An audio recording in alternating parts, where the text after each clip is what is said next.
अक्सर जीवन में कभी ना कभी पुलिस, जेल, कोर्ट का सामना करना पड़ सकता है, पड़ता भी है। सवाल ये उठता है कि कई बार हम बिना किसी कारण के अरेस्ट हो जाते हैं और जस्ट बिकॉज पुलिस की इन्वेस्टिगेशन में डिले होता है या कोर्ट की प्रोसीडिंग्स में डिले होता है, जिस कारण हमें कई महीने, कई साल जेल में गुजारने पड़ते हैं।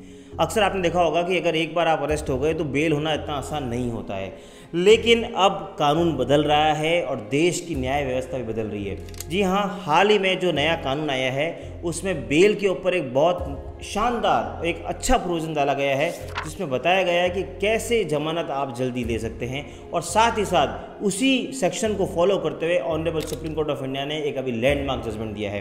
वो क्या सेक्शन है, क्या सुप्रीम कोर्ट का जजमेंट है, जानेंगे आज के इस खास की वीडियो में। Welcome back to channel. मैं हूं आपका अपना वकील दोस्त एडवोकेट नमन मनोत और आप मेरे साथ देख रहे हैं लीगल शॉर्ट्स। ये वो चैनल है जो आपको जागरूक करता है कानून की हर छोटी से बड़ी जानकारी के साथ।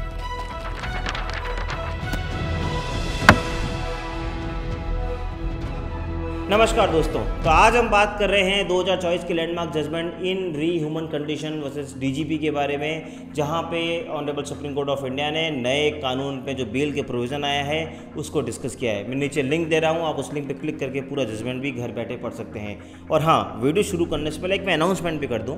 अगर आपके जीवन में कोई कानूनी समस्या है या किसी पे भी आपको लीगल ओपिनियन चाहिए, नीचे लिंक दे रहा हूँ, उस लिंक पर क्लिक करके आप मुझसे या मेरी टीम से घर बैठे बात कर सकते हैं। तो आज हम जिस जजमेंट की बात कर रहे हैं इसमें कोई फैक्ट्स नहीं है, सिर्फ एक लॉ है जो भारत के सर्वोच्चतम न्यायालय ने डिसाइड किया है। और साथ ही साथ हम उस सेक्शन के बारे में बात कर रहे हैं कि जो फर्स्ट टाइम इंडिया के क्रिमिनल कानून में लाया गया है। दोस्तों, जैसे आपको पता है कि 1 जुलाई 2024 से पहले भारत में आईपीसी, सीआरपीसी और एविडेंस इफेक्टिव था, लेकिन 1 जुलाई 2024 से भारत में 3 नए कानून आ गए, जैसे भारतीय न्याय संहिता, भारतीय न्याय सुरक्षा संहिता।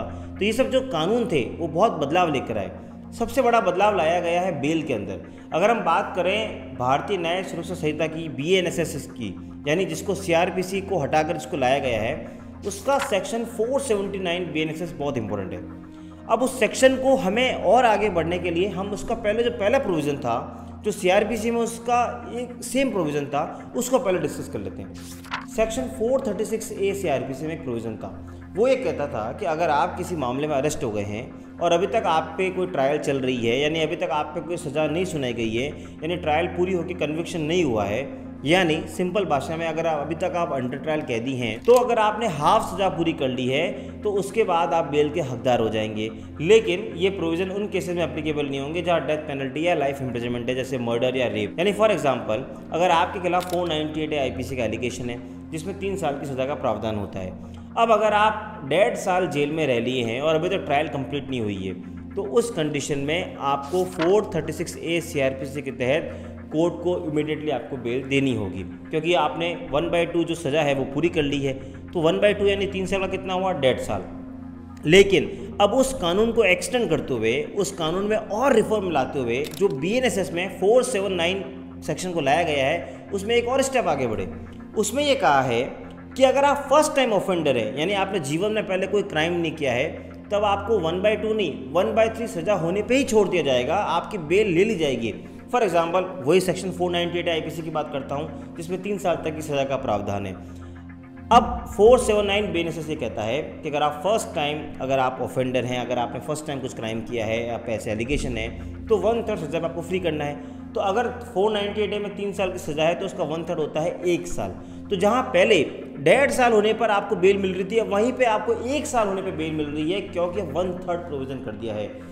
और अगर आपका कोई कन्विक्शन हो रखा है पहले, यानी अगर आप किसी केस में एक बार सज़ा पा चुके हैं और सेकंड आपका ऑफेंस है, तो आपको 1/2 सज़ा पे आपको फ्री कर दिया जाएगा।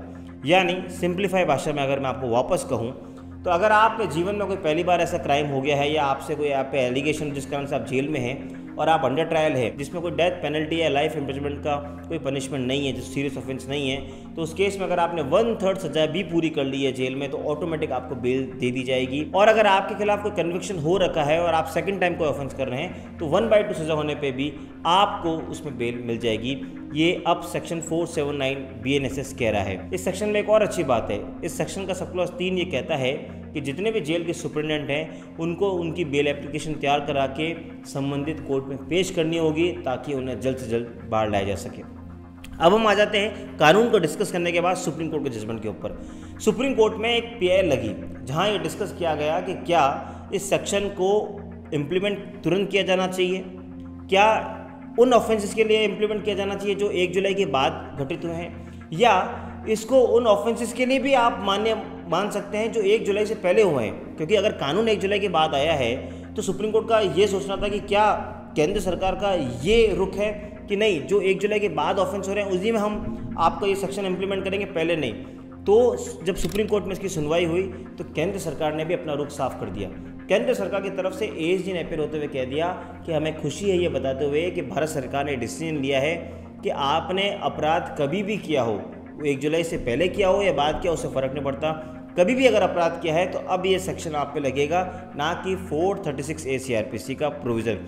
यानी अब फाइनल स्थिति में आपको वापस बता दूँ वो यही है, फर्स्ट टाइम अपराध किया है 1/3 सज़ा अगर आपने पूरी कर ली है जेल के अंदर, यानी जो भी आपका सेक्शन आप पे लगा है उसमें जितनी सज़ा दी गई है, कोई भी लॉ हो उसके अंदर अगर आपने 1/3 पूरी कर ली है तो आपको बेल मिलेगी।